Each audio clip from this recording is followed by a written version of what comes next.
Hello, everyone, and welcome to another Motivation Monday. Today's topic we want to discuss reading the room. And in case you're not aware of that, what that means, what that entails, reading the room definition is about observation. It doesn't matter if you're a teacher, a public speaker, a wedding officiant, just a regular human being, just a regular person with no title. Anywhere that you go, if it's a room you're gonna do some sort of performance in, say a speech in, or just be around people you've never been around before, reading the room could give a better impression of you depending on what the circumstances are. It could also save your life. Case in point, you walk into a room that someone invited you to an event, a party, or whatever. The person who invited you is the only person you know, but you don't even know them that long. They could have been inviting you to set you up because you either walk around flashy or they know you well enough to know the home you live in. They observe the type of things you wear, they observe the jewelry you have, any number of things. And they tell it to other people. Oh, there's this person at work or whatever, and oh, I think they have a lot of money because I see them have a Rolex watch or whatever the case may be. I saw them a day away from work and they drive a different car. And oh, I was in an Uber and I was passing and they were coming out of this home. And then I asked them the next day, do you live here? And they say, yes, I do. And that area only have people with money, whatever. So they invite you to this event to set you up to be robbed. If you're not observant, you wouldn't know what's going on when you enter the room and the way that people are looking at you, if they're whispering, if they start huddling up in a corner, whatever. But reading the room will make you aware as you enter people's reaction to you, the smirks, the dirty looks, whatever it may be. And as I say, this is something that could save your life. Because if you enter the room and you read the room properly, if you don't have the spirit of discernment, you wouldn't be able to pick up the energy. But if you're just paying attention, you could notice that something does not look right. And you could maybe say, you know what, I pretend to get a phone call. Or go say I need to use a bathroom and then come back out and say I'm feeling really sick. I just threw up. Any number of things. But at least to be aware, at least to send a text to someone. If you can't leave, send a text and tell someone to call you and then pretend there's a family emergency or whatever like that. You know what I mean? And again, I said, if, for example, if you're a wedding officiant or whatever, those situations also, reading the room would let you know um, what kind of delivery you could make with your speech. You would know if the people are light-hearted. You would know if they're more conservative. I almost say stuck up, but it's pretty much the same. But not to be offensive. If the crowd is more conservative, if they're more, laid back, you would know what kind of speech you could make, what kind of jokes you could throw in there or whatever. You know what I mean? If you're a public if you're a motivational speaker or whatever, you would know when you go to make the speech the crowd, and you would know if, because in any situation people respond. Even if you're selling something, people respond to the person behind the product or the content. They don't so much respond to the speech you're making, they respond to your personality. But you also have to know the crowd to know, and it's not that you're being a hypocrite, but knowing the crowd would make you know, because most of us have more than one side to us. You know what I mean?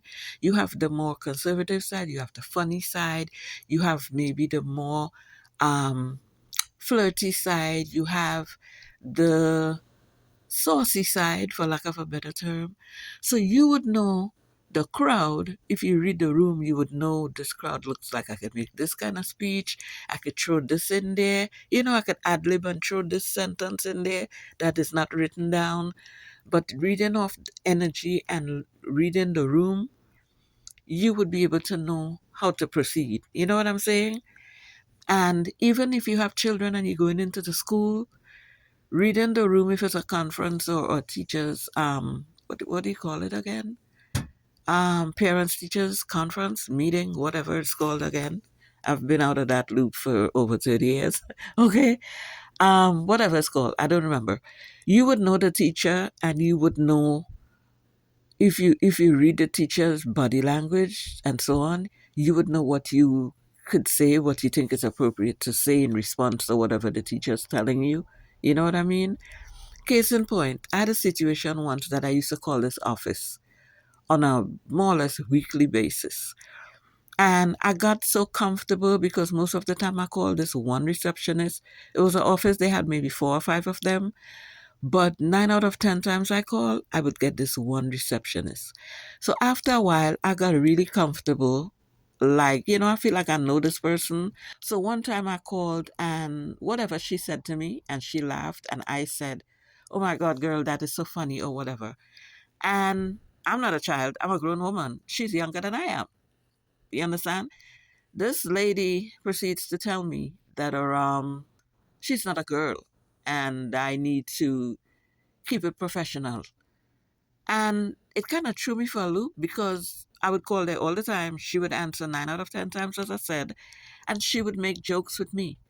So after a while, I felt like I'm talking to a friend or a sister because I've been calling there for years at this point. Years. It's not like 2 weeks or something. I thought, I read the room. I thought she was more laid back than the others. I thought we were cool. She made a joke with me. And based on a joke she made with me, I was comfortable enough to say, "Oh my God, girl, that's so funny." Now, maybe, who knows, the boss could have been there that day. I could have been on speaker that day, and he would have, reprimanded her and say, "Why are you so close with, you know, the clients or whatever?" But, I never got a heads up. She never texted me or anything after and said, because sometimes she would text me. So she never texted me after and say, "Oh, Mr. Such and Such came into the room and I was on speaker, so I had to do that." She never said anything. So after that, when I called, I'll be like, "Hello, good morning, such and such." Okay, and I kept it to the bare minimum. I called today to find out about whatever. Do you have any updates for me?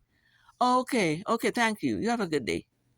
My whole demeanor changed because I thought I read the room, But after that, I pulled back and I held it, my composure, and I kept it strictly professional to the point. Quick question, answer given. Thank you. Have a good day.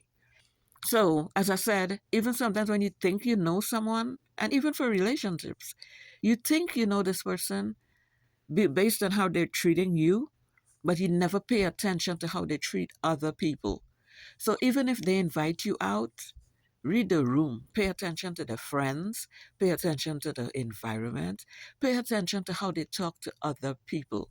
And then you would realize how they were talking to you was just an act. It was just a way to win you over because they took you out, they rude to the wait staff, they rude to the doorman, they rude to the valet, attendant. So in all circumstances, read the room and then you would know how to proceed. If someone is entering your home to drop off a package and it's too heavy and you have to open the door for them to push it inside or whatever, even in that scenario, prepare yourself in advance. Have, if it's mace, if it's a weapon, if it's a bottle of bleach, if it's a bottle of hot sauce with water in a spray bottle, whatever, and read the person's body language, because a lot of times we see things but we don't see it because we don't soak it in, because we want to be so nice and we want to believe everyone is good, but they're not. We want to think we're in a perfect world and everyone is like us. They're not. So learn to read the room. If you're in an Uber or whatever, pay attention to the driver's composure. You could tell how they're moving, if they look suspicious, if their eyes are looking a certain way. You know what I mean? And always be prepared. Be prepared for anything. So if you are able to work with Mace in the state that you're in, always keep something on you in the event that something happens. Always make sure your phone is charged. You know what I mean? If you're home alone and you're expecting someone to come to, fix the bad, the sink or any number of things like that, make sure you always have on something with a pocket and have something in it. Nobody wants to be violent in most cases, but there's times you have to be because it's either them or you. So in all circumstances, stay alert, stay vigilant, and again, I can't emphasize this enough. Read the room. It could be a difference between your life and death. It could save you from abduction, any type of, you know, any type of attack. There are many situations where people were too trusting and it cost them their life. You understand? So you could be saving yourself from a kidnapping, from, I don't want to say the word, let's say grape, any type of bodily harm.